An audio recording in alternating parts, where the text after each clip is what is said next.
Walfadjri, un plaisir qui dure, une radio qui assure.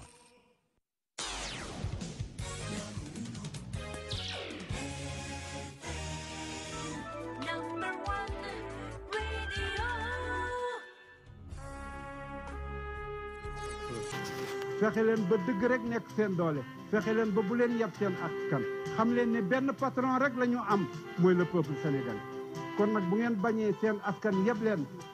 lépp lu ngeen fi amee billahi Sidy Lamine joxu leen ko wallahi Sidy Lamine joxu leen ko.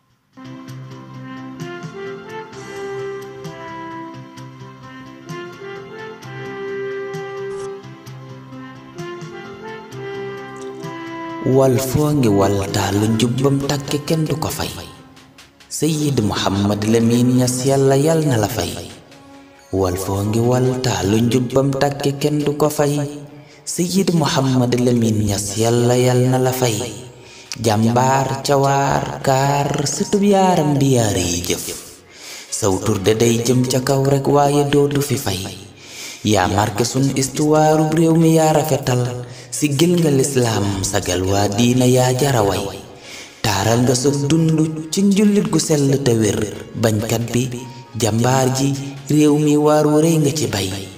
fu gaa yi laalaan daray lislaam nga daldi taxaw nig gaynde ngir sàmm raayam njub bi jooy na la tey Walfoy wéyal waar wa wàccul yoon wa yàlla na sax gisun daraam dellu ginnaaw dëgg gang fi ba tey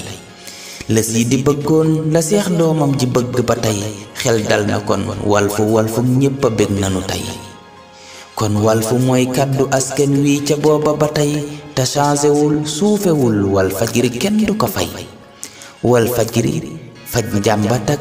naqar yi moo di mbiram peuple bi rek moo ko yitteel Walf jiitu na tey askan wi mooy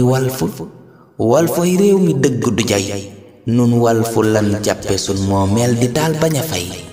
Walfadjri la voix des sans voix. fexe leen ba dëgg rek nekk seen doole fexe leen ba bu leen yab seen askan xam leen ne benn patron rek la ñu am mooy le peuple sénégalais kon nag bu ngeen bañee seen askan yeb leen lépp lu ngeen fi amee billahi Sidy Lamine joxu leen ko wallahi Sidy Lamine joxu leen ko. askan wi mooy Walfoy réew mi dëgg du jay nun Walf lan jàppe sun moomeel di daal bañ a fay Walfadjri la voix des sans voix.